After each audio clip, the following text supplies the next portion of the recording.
ओम ज्ञानतिमिरन्दस्य ज्ञानाञ्जनशलाकया चक्षुरुन्मिलितं येन तस्मै श्रीगुरवे। So, pleasure to be back with all of you once again. This is our last session in the series on Karma Yoga, session number 6, and today we are dealing with questions related to Isvara. Okay, so I'll connect this to all the topics that we did earlier. So the focus verse for today is Yajñarthat Karmano Anyatra Lokoyam Karma Bandhana Tadatram Karma Kaunteya Mukta Sangha Samachara. So basically, while teaching Karma Yoga, Krishna says that one thing about Karma Yoga, another characteristic about Karma Yoga, which we didn't discuss in our sessions till now, is that it has to be done as a sacrifice to Vishnu. That means there has to be a connection to the Almighty. Okay, and the Almighty has been discussed in great detail in the Gita. We may not go into all the details now, but the Ishvara Tattva is discussed as Ekatvena Pritatvena Bahuda Vishwatomukam. One could see as the singular Pritatvena in various forms or Bahuda Vishwatomukam universal form. So, but the point is that for the Karma Yogi, connecting one's work as an offering to God. Okay, so this is a mental concept. That means within his heart, he feels that whatever I'm doing it for the pleasure of Ishvara. Right? So this kind of thought process must be there, which helps the yogi in his liberation. Okay, so this is the topic for today. Okay. So, the Bhagavad Gita has about 18 chapters. And in the 18 chapters, the first 6 are Karma Yoga, the middle 6 are Bhakti Yoga, and the last 6 you can say are Jnana Yoga. So this is how the Gita is divided. But Karma Yoga is the first stage of spiritual advancement that Krishna speaks of. Okay, it deals with work in this world. So it's such a beautiful concept that with your work only one can start achieving liberation through your work. So this concept again Krishna speaks in the 18th chapter also, where he says Swakarmana Tammabhyartha Siddhim Vindanti Manava. That means with one's work one can connect to the Supreme and achieve perfection. Okay, so this is Karma Yoga, right? And this is what we have been discussing all these days, right, in our sessions. So another important understanding we need to have is that the Bhagavad Gita not only talks of Karma Yoga, but it talks of 4 different yoga systems. It talks of Karma Yoga, it talks of Jnana Yoga, it talks of Ashtanga Yoga, and it talks of Bhakti Yoga. Right? But we mainly spoke about Karma Yoga. In Karma Yoga, you connect to Ishvara through your work. In Jnana Yoga, you connect through your mind. In Ashtanga Yoga, through your intellect. And in Bhakti Yoga, through love. Okay, so the connection medium is different, but the connection to Ishvara is nevertheless there. That is why it is called as yoga. Yoga means to connect. So in fact, even as one goes ahead in these 4 yoga systems, the previous ones are again intact. Okay, so for example, Krishna is also encouraging Arjuna to become a Bhakti yogi, or Arjuna is already a Bhakta, but he is encouraging all the readers of Bhagavad Gita to be a Bhakta. But that doesn't mean that Krishna has nullified or cancelled the previous yoga system. Okay, so I'm giving the example here of drinking water. So in the act of drinking water, there are many things. One is the drinking water itself, that becomes karma. But there is drinking water with certain jnana, with certain knowledge, like how much water you should drink in a day, right? When you should drink warm water, when you should, drink slightly cool water, etc. And then there is Ashtanga Yoga, means a discipline. So, for example, one has to sit and drink water and not keep standing in drinking. One has to, after a heavy lunch, immediately one shouldn't drink water. Generally, they say one should wait for an hour or so before one drinks water after lunch. So there are rules in drinking water, and there is also love. So the taste of water itself, as Krishna says in the Gita, Rasoham Apsu Kaunteya. So in that taste itself, one gives a gratitude to God, because if you see carefully, when you are thirsty, you need only water. Nothing else can quench your thirst or satisfy you. So there is a gratitude to God as well in that act, that we're thanking God for the water that we were able to get. Right? So the point is, none of these yoga systems actually cancel each other, or they are an enemy of each other, right? So it's progressive. So that means from karma yoga, one goes to jnana, ashtanga, bhakti, as in one retains the previous ones and then one goes ahead. So it's like that. So at least that's how Krishna presents in the Gita.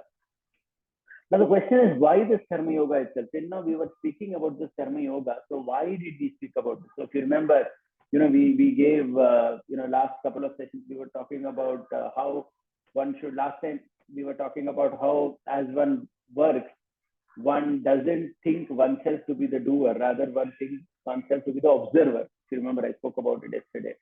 Not thinking as the karta. Similarly, I was also speaking in an earlier session in terms of karma yoga about how when one works in the world, one focuses on the journey and not on the destination. Now, why is all this important? Somebody may say, what is the problem? Let me just think that I'm doing it for the destination, or let me think that I'm the doer. What is the problem in that? Okay, so for that, you need some understanding, jnana. So the understanding is that everything in this world has basically three qualities or gunas, right? So these are called as three gunas, which Krishna calls it as sattva guna, rajo guna, tamo guna, right? So as you see here, I have three pictures which kind of stand for each of these three. So for sattva guna, I have a forest with trees and some small river flowing by. For rajo guna, I have a big city, metropolitan city, maybe it's a western city. And for tamo guna, I have someone here, taking drugs or something like that, right? So these three are considered three qualities in this world, right? Where sattva guna prominently leads to happiness, it leads to contentment, it leads to knowledge. Rajo guna leads to passion, it leads to desperation for power, money, sex, etc. And tamo guna leads to intoxication, it leads to self-destruction, it leads to lamentation, moroseness, death, and so on. So basically, everything in the world is said to be a combination of these three gunas, sattva, rajas, tama. Right. Now, if you consider the self, the Atma, it is in the interest of Atma to ensure that our body and mind come to sattva guna. Because when we come to sattva guna, you experience contentment and joy with it. Okay. Whereas in Rajoguna, you experience a fever to compete. And in Tamoguna, you experience some kind of a, frustrated life, or, the lower natures come up too much in Tamoguna. Okay. Now, why I'm saying all this is because the entire reason why Karma Yoga is spoken in the Bhagavad Gita, or why we spoke whatever we spoke in the last few sessions, about focusing on the journey and not on the destination, right? Doing things for the benefit of people, loka sangraha. Then I spoke about not being too proud, thinking that I am the doer, understanding that this prakriti or this nature which is there, which has given this body to me, it is actually doing everything. I am only a witness giving some direction to this body to work. So not being puffed up or proud, even if we accomplish something nice in life. So why did we speak? Why did Krishna speak all this? Or why did we speak all this? So the purpose is, when you work in this kind of a mood or this kind of mindset, then you are set to evolve slowly to Sattva Guna. So this is the reason why all this was spoken was Karma Yoga itself. The purpose of Karma Yoga is to reduce Rajoguna, Tamoguna and increase Sattva Guna, which is very easily possible if you remember whatever we spoke.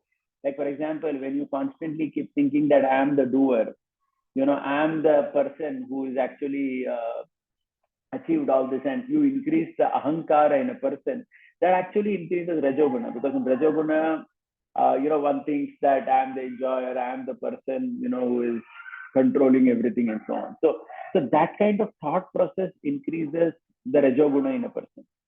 Whereas in Sattva means you are coming to knowledge. You are coming to a more sober understanding. You understand the world in a much sober fashion, right? Now, this happens when you follow the principles which we spoke earlier. when you are understanding that, okay, let me do something, let me not do anything that will, break my family, society, my rashtra. As I'm doing something, even if something nice is achieved because of my effort, let me not get proud. Ultimately, due to the Prakriti, I got a body, hence I was able to do something. So when one consciously does work in this mood, one's body and mind evolves to what is called as sattva, and then one actually, so that is the advantage of karma yoga. It brings you to sattva guna by reducing rajo and tamo.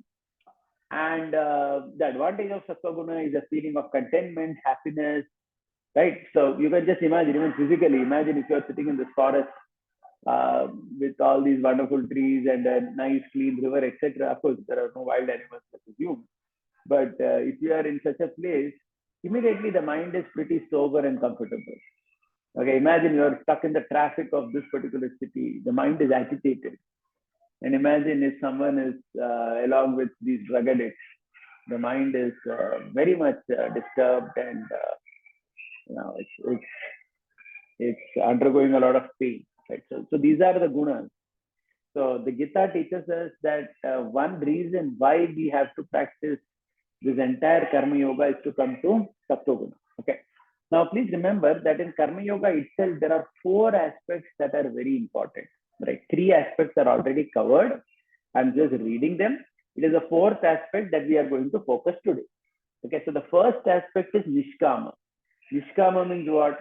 That means full focus of on the journey of life without attachment to the destination. Because when you're attached to the destination, then again that increases lamentation, that increases a hankering, so on. But when you are focused on the journey, you actually, even if you see practically, this is actually the way to achieve success in life. Right. So what Krishna is talking, karma yoga, this is not just for you to come to sattva guna and achieve mukti or something, but rather this is the way of life. This is how you can actually do well. We have discussed enough on it, right? So Nishtama was first aspect of karma yoga. Second aspect was loka sangraha. That means whatever we did was for the welfare of people, parivar, samaj, rashtra. Third was, as I said, to give up the sense of doership, moving away from the consciousness of a doer to the consciousness of an observer. That means I'm observing myself doing things in this world. And let me tell you, if you actually do that, then even your negative qualities, or, whatever negative we have in our personality, even that comes under control. See what happens is many times, so let's say somebody is having some bad habit. Okay. One of the way to overcome it is to look at himself as an observer. That means see yourself, how you are falling prey to whatever bad habit it may be and landing in trouble, right? So when you actually give up the sense of doership and you start sobering and slowing down and look at your own body and mind as a third person, from a third person perspective, you can even easily understand, okay, these are the places where I'm going wrong and hence I must improve, so on and so forth. Right? So this is the advantage. So these 3 are already covered, but there is a 4th aspect of karma yoga which we never touched on, that is called connection to the Supreme. Okay, connection to the Isvara, as we saw in the verse that we recited. Yajnarthat karmano anyatra lokoyam karmano. So this is also an important aspect of Bhagavad Gita. Let's talk about it today. So when we talk about connection to the Supreme, Krishna talks about it in 3 different ways in the Bhagavad Gita. First way one connects to the Ishvara is by observing samskaras. Now, please try to understand what is samskar. Samskar literally means good impression. Okay, good impression. Good impression means, that means in our body and mind, when we observe some samskara, then there is a very positive vibration that comes in our body and mind. So that's called a samskar. So right. So one of the reasons why Arjuna didn't want to fight the battle was he was worried about what will happen to the samskaras. Okay, so as you see this verse I put up, he says, Adharma Bhivat Krista Pradushyanti Kulastriya Srisu Dustashu Varshneya Jayate Varna Sankara. Okay, so basically Arjuna's logic is that in the war, so many men have come, millions of men, and let's say all these men die in the battle, then so many women will become widowed. And then what will happen? Arjuna is hypothesizing. He's saying that so many other men who will be there in the society. They will take advantage of so many widowed women, because millions of men are dead, which basically means who bears the brunt of all that? The woman, right? I mean, even if you see in modern times in World War One, Two, etc., when many of these countries where the World War was fought, where the losing party or whatever, the women in those countries, they actually suffered a lot, because there was so much of rape and so many of incidents of violence against women. That's what Arjuna is saying here, that in this war, so many men will die, and because of that, so many women will be polluted, as in they will get raped, they will be assaulted. And then because of that, what will happen is there is something called Varna Sankara. Varna Sankara means unwanted progeny. That means there will be so many children who will be born in society without a father, without, just some random person came and abused a woman and hence a child is born. So in such a birth, what happens is there is something called Varna Sankara. Varna Sankara means the samskara is not there. Okay, now please try to understand what is the samskara. The samskara in our system, there are samskaras before one is born in the world till one is dead and gone. Okay, so each of these, there are so many incidents which are major events in our life, which are all called as major samskaras. Like, for example, marriage is a samskara. So that's why in the marriage, it's a very unfortunate thing today in India. When people get married, there is some Panditji who is coming and chanting so many mantras and all that. But most of the people who are sitting in the sacrifice, especially the boy and girl also, many times, they're not even interested in what they are chanting, what they are reciting. And many times, they make fun of the Panditji, they give him some extra money, they say, Jaldi Jaldi Khatam Karo, and so on and so forth. So the whole point is, marriage simply becomes an event, right? Without focus on the samskara. Actually, that marriage is a samskara. It is supposed to give a good impression to you and your would-be wife or husband, right? So it is an event where you actually focus on the mantras that are being chanted. Those mantras are actually very beautiful. If you actually hear the marriage mantras, right? Like, for example, there is a Saptapadi. In the Saptapadi, the man and the woman walk 7 steps together and they take a vow how we will be friends for lifetime. And if you hear the meaning of the mantras, they're just so beautiful. They're so affirmative. It's like an affirmation that you are doing with your partner. How I will be friend with you during thick and thin. Right. So similarly, so even after the marriage, there are nowadays what has happened is all this has become ritual, where people do these things, but they don't even focus on what they are doing, why they are doing. Right. Like even like in South, there is a tradition after marriage, the boy and the girl, they look at Arundhati and Vasishtha. These are two stars in the sky, which stand for a kind of a husband and wife couple. So they have certain qualities. So you're supposed to say the mantras, look at the stars, and kind of make an affirmation to each other, how you will be to each other, etc. So these are all samskaras. But when the samskara is done just for a ritual and it is not done with the right kind of focus, then there is a lot of degradation, right? There is no benefit of it, right? So in fact, one of the first samskaras which most people aren't even aware of is called as Garbhadan Samskar. Garbhadan Samskar means Garbha Samskar, it is called in short. Garbha Samskar means even before you invite a soul in this world, in the womb of the lady, there is kind of a purification or a samskara, a positive impression given to that womb. Okay, so the idea here is that when the man and woman, when they come together, it's not just sex, which is a very biological external thing that's going to produce the child inside, but it is that samskara, that positive impression, that positive vibration, as they call it, right, which invites the right kind of atma with the right kind of qualities in the womb at that place. Right? So we see this. So I'm just giving 2 examples from the Mahabharata. The woman is the same, Kunti. Okay, so Kunti, the story is Kunti, when she was 14-year-old, there was one sage, Durvasa, who came to her palace and she served him well. So this Durvasa gave her some mantra, and she said, and Durvasa told Kunti that if you call any devata, that devata will come and give you a child. So Kunti was obviously a 14-year-old girl. You can imagine 14-year-old girl today like 9th standard, 10th standard girl. So she was sitting in her balcony and she was quite excited having got this gift. And she saw the sun in the sky. And, as a young girl, she was just curious to understand, really, will the sun come if I say this mantra?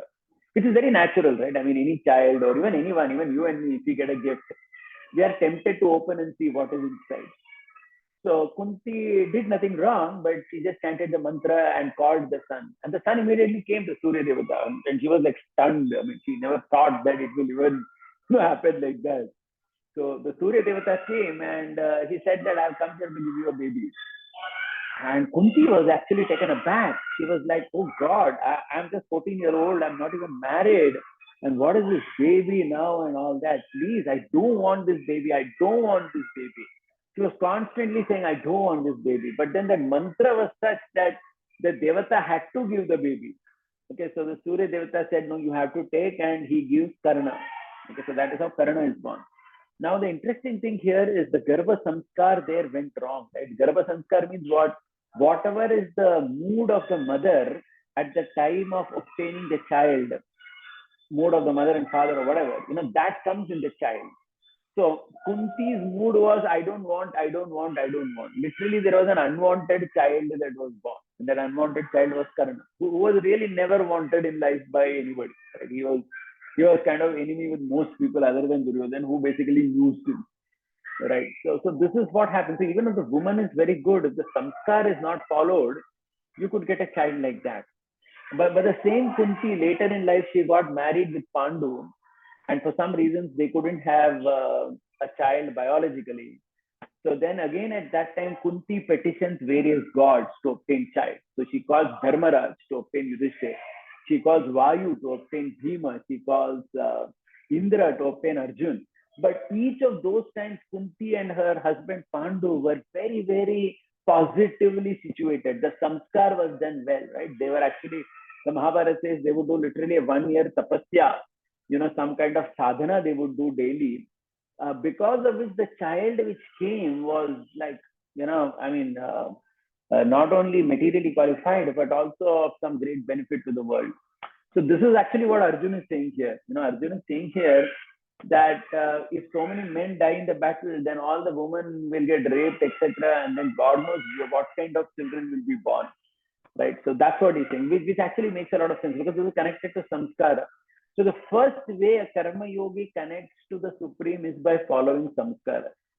Right. And so the samskara, as I told you, one is this Garbhadan. I mean, on Garbhadan itself, I can talk for hours together, but if you see, the Mahabharata is entirely filled with it. Okay, and like there is an example of Gandhari also, who was pregnant, but she felt great envy that Kunti gave birth to a child, but she has not given birth to a child. So it is said that she bangs her abdomen, and then there is a lump of flesh that comes out. But because she was envious of Kunti, the lump of flesh that comes out is also infused with envy as a quality. And then, of course, Vyasa comes and splits it into 100 parts and puts each part into a pot and so on. And there are 100 children that come out. But the essential characteristic of those 100 children is that they're all very envious. Okay, because originally this came from Gandhari's envy, in that particular fashion. So the point is, as parents certainly transfer their samskara to their children, right from the womb itself. And this is a very, very a big topic, which unfortunately, which is actually a very core aspect of Sanatana Dharma, but people increasingly don't follow that. So this is the first way to connect to the Supreme, by observing samskara. So my request to everyone is that, whenever, you call some Panditji and you have some event at home, please try to focus on the mantras that are being said. In fact, if you ask them to even tell you the meaning of the mantra, they will actually be kind enough to share that. To be conscious of what are we saying during this occasion and why are we saying that. This helps connect to the Supreme. Okay, so that's what I want to say here, right? So this is the first thing, right? So Sanskriti is Sanskar and Dharma. So please try to understand our mind. So what we fill it, that becomes the Sanskar of it. Somebody puts garbage into it, then that is the Sanskar we are giving to the mind, correct? So again, Sanskar can be positive and negative, right? So nowadays, if you see, or In general, people, because we have so much of easy access of technology, people fill their minds with so much of garbage from the technology. Then that actually becomes counterproductive, right? Because you're giving negative samskar to your mind, right? On the other hand, we see that all our festivals, all the occasions that are celebrated have this particular purpose of positive samskaras, and these samskaras are actually universal. They are before the advent of Christianity, Islam, etc. Even if you look at Red Indians and various American tribes and various other people, you know, across the world, they also had such samskaras like Shraddha Samskar, for their departed ancestors. That is also samskar. You're remembering your ancestor. Nowadays, in the foreign system, they have this Mother's Day, Father's Day, right? Just on a Mother's Day, they will wish the mother, etc. So this was done more as a samskara in the Indian system, where on the day of the departed, day of the ancestors, an offering is done to them. But it has to be done consciously. It has to be done why I'm doing it, with the understanding of the meaning of the prayers that we do and so on. So similarly, Garbhadan, Pumsavana, Simantana, these are all done when a woman is pregnant. The reason is that, pregnancy is such a time when there is maximum impact on the unborn child within the womb of the mother, right? So all these samskaras lead to a very positive vibration to the child. Then after it comes out again, there are so many such samskaras, right? Till marriage, everything is samskara only, basically. Correct. So this is a very important thing. So this is the first one. How you connect to the Supreme is by samskara. The second thing, how you connect to the Supreme, is by following Kula Dharma and festivals. Right. So Kula Dharma festivals are a connected point. So I'm again reading from another verse in the Gita where Arjuna is again making this point. Doshe rete kulagnanam varna sankara karakaihi uchyadante jati dharma kula dharma shashvataha. Arjuna lays a lot of emphasis on Jati Dharma and Kula Dharma. Jati Dharma is a community project and Kula Dharma is basically family tradition. Okay, so what Arjuna is basically saying is that if so many men die in the battle, Kula Dharma, Jati Dharma will be destroyed. So what is this Kula Dharma? Kula Dharma means, please try to understand, in every family, in every community, in India, if you see carefully, there are so many unique ways in which certain festivals are observed, right? Like you see in Maharashtra, most people, the way they observe, example, Gokulashtami, it's a very unique way, right? I mean, at night, they will have a cradle where they'll have some baby Laddu Gopal in that. They will draw some kind of rangoli to show that Krishna has walked and come into that particular cradle. Correct.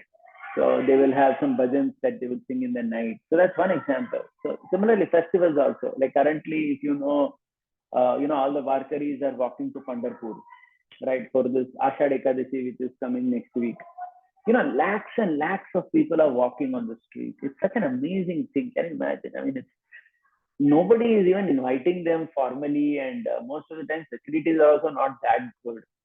If you go to Kumbh Mela, etc., on those days of the Kumbh, Mahakumbh, etc., crores of people go to that place. Today in India, actually, especially in many places in North, where facilities have improved for pilgrims to come, there are lakhs and lakhs of people who go there. And traditionally, it has been like that. So this is Kula Dharma, where families come together, observe certain festivals, the society comes together, the Samaj comes together. They observe Deepavali in a particular way.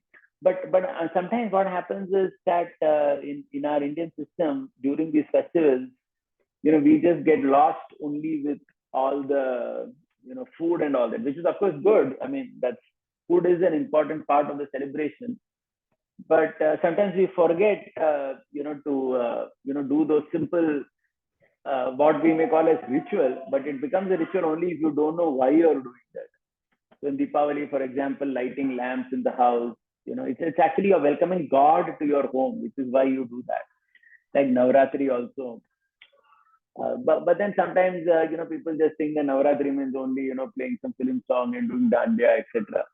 But Navratri is actually for the Devi, right? Whose Ghatastapana is done on day one, etc. So the point is, these are all Kula Dharma. Arjuna is talking about it. He's fearing that all this Kula Dharma will be destroyed, which indicates that these Kula Dharma are considered very important, right? So So the point here is that a karma yogi, besides doing his work in whatever consciousness he said, he is supposed to connect to the Supreme by his Kula Dharma and to the festival. He is supposed to do that. That makes it complete. Right. The second point. And the final point here I would like to say is personal sadhana. Personal sadhana means in Bhagavad Gita, there is a lot of talk on this as well. Krishna says, I think in the 9th or 10th chapter, Ijnanam Japa Yajñosmi. So, taking some time out, for a personal connect to God, giving a personal connect to God is a very integral part of connection to the Supreme. Okay. The reason that is important is, as Krishna, this verse which I put up of the Gita, Tasmat Sarveshu Kaleshu Mamanusmara Yudhyacha Mayarpita Manobuddhir Mame Vaisheshe Samshaya. Where Krishna is telling, therefore, Arjuna, you should always think of me in the form of Krishna, at the same time carry out a prescribed duty of fighting. With your activities dedicated to me and your mind and intelligence fixed on me, you will attain me without a doubt. Okay, so in order for a karma yogi to become truly successful, along with his work, he also has to have this focus on Isvara. Now, how does he get that focus on Isvara? He gets that by doing some sadhana. And if you see, this word sadhana was very common in India even 50, 100 years ago. Even today, I would say, in many houses, people have their individual sadhana, which is chanting the name of God, etc. Right? So, for example, there are so many names of gods which are there in our Sanatana Dharma scriptures. Okay, so just like I personally chant this Hare Krishna, Krishna Krishna, Hare Hare, Hare Rama, Rama Rama, Hare Hare. Right? So there are so many such names of God which sometimes people get in Diksha, somebody gets Sri Ram, Jai Ram, Jai Jai Ram, someone does Om Namo Bhagavate Vasudevaya. So basically these are all names of God which one does in the form of a japa, for just 5-10 minutes daily. So this is again very important part of Karma Yoga. Even if it is done for a very short time every day, it helps one consciousness become fixed that yes, my life is an important part of my life is also to connect to the Supreme, which otherwise one may just forget if one is only engaged in so many external things. So this is called personal sadhana, how we connect to the Supreme.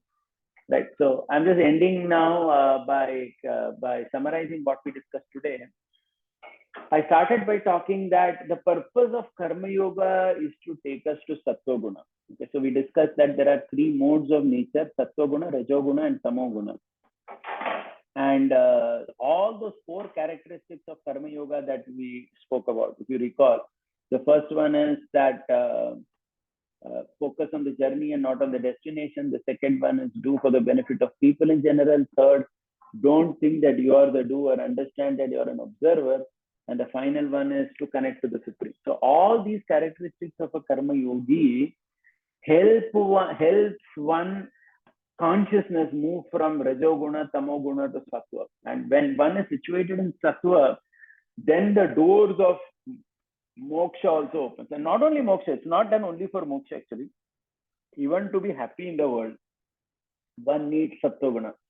The state of Sattva keeps one peaceful, happy, contented in life, which doesn't exist in Rajoguna, Tamoguna.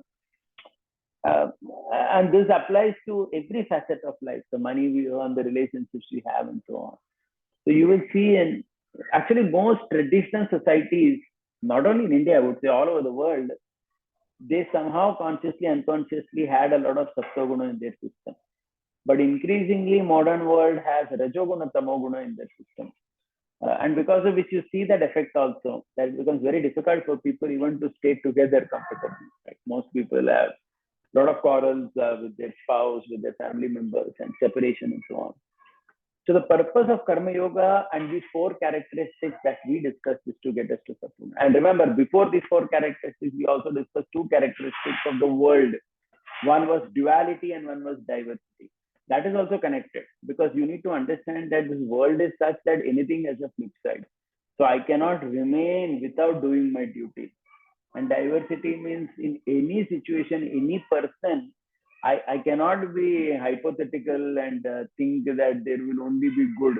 The good, there will be bad, everything will be there, right? But still, we'll have to handle that and continue to do our duty without getting too depressed in life, right? So this is Karma Yoga. So all the sessions that we discussed was that. But today we focused primarily on connecting to Isvara. So I spoke about connecting to Isvara either by samskara. Samskara literally means good impression. Okay, and samskara is in one way you can say it's a continuous activity, and at the same time it is a discrete activity. Discrete activity means there are certain events in life which are samskara, like a child being born is a samskara, marriage is a samskara, so on and so forth. Antyeshti is a samskara, like that. But then it is also a continuous event. That means the books we read, the movies we watch, the songs we hear, all that adds to our samskara. That adds to certain impressions in our mind. So it can be a good samskara or it can be a bad samskara. So when a person has too many bad samskaras, then eventually what happens is the rajoguna, tamoguna, the lower modes increase in that person. Generally, dealing with such a person can become very, very difficult. If you look at someone who's an alcoholic or who has certain bad habits which have been reinforced in his own system over time due to repeated performance of that particular action, such a person, it can become very difficult to deal with such a person, because for such a person to be even sober, to deal with a person, to deal very nicely becomes very difficult. So that is why samskaras are important. So as I told you, it is analog. It is analog as in it is throughout, and also it is discrete at specific times. Okay, so I was just making this point that in all our pujas and rituals, etc., we need to really focus on why we are doing what we are doing, because then only it will give meaning to that ritual and samskara.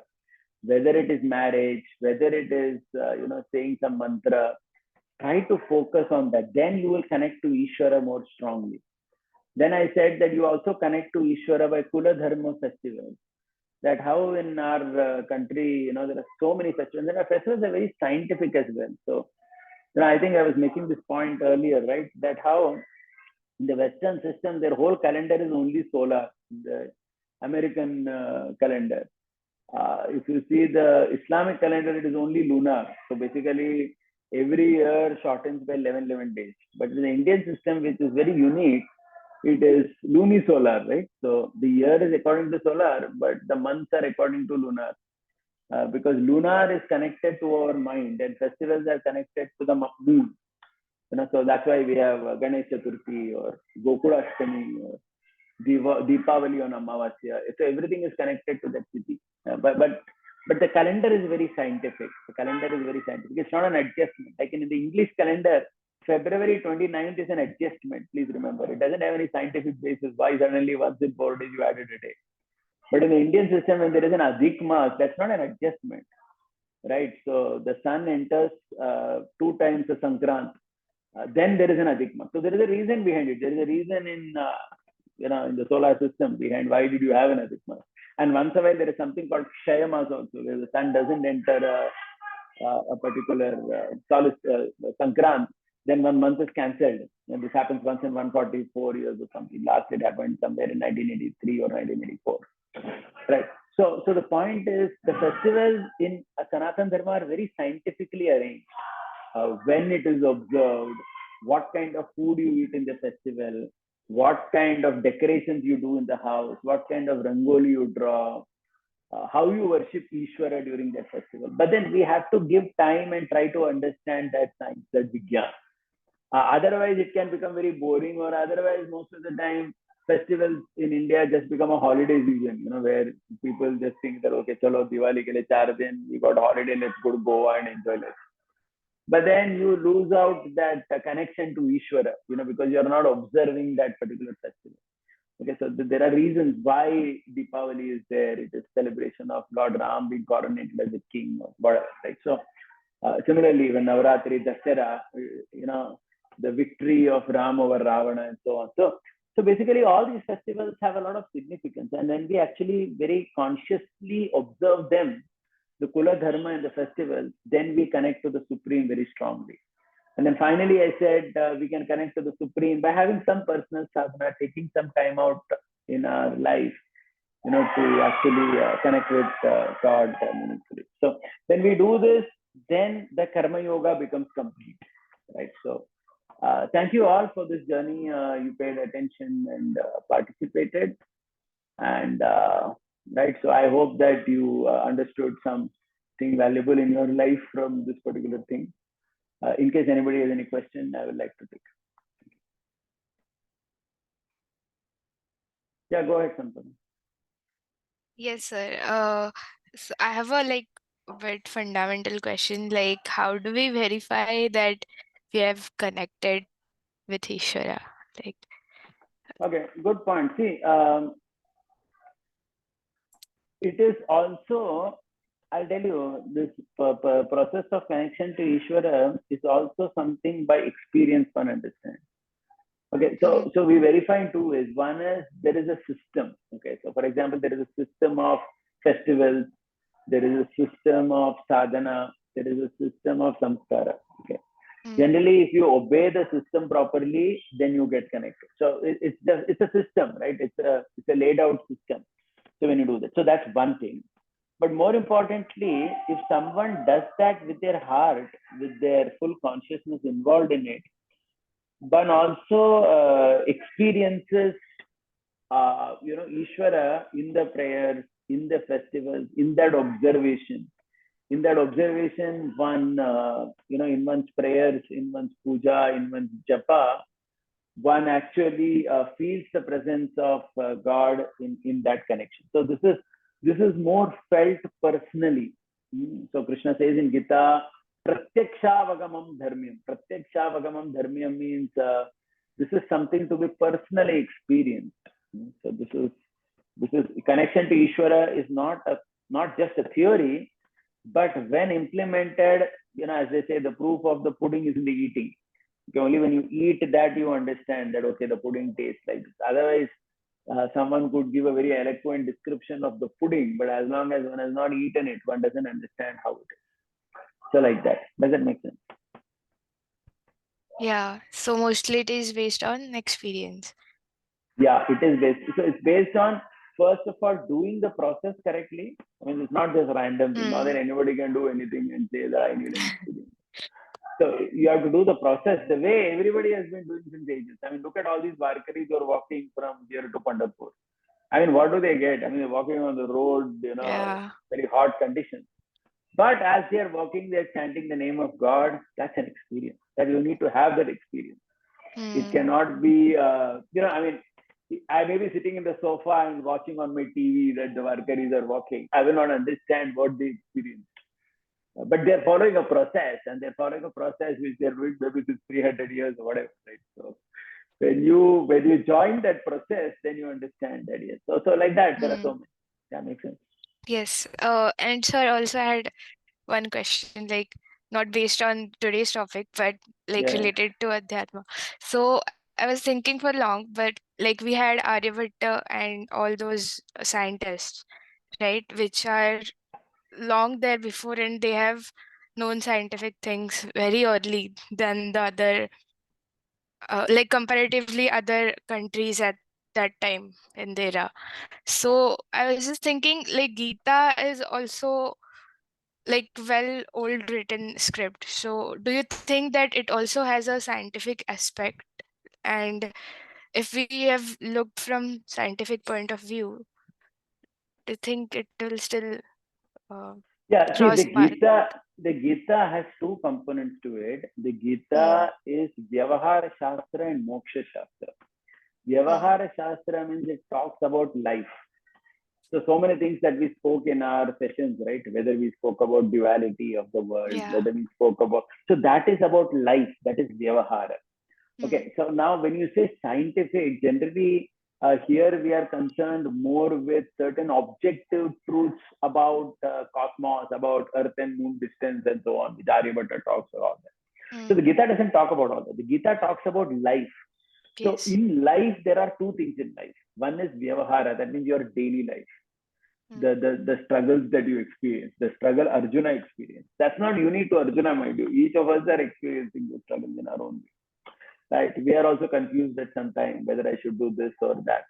So this is life in general, which is objective, which is in the world, but it is more related to you as a person, not so much in terms of some chemical compound or some mathematical formula or something, right? Because see, knowledge itself can be of matter or it can be of life.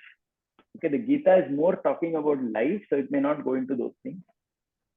Okay, and the second thing the Gita talks of is moksha.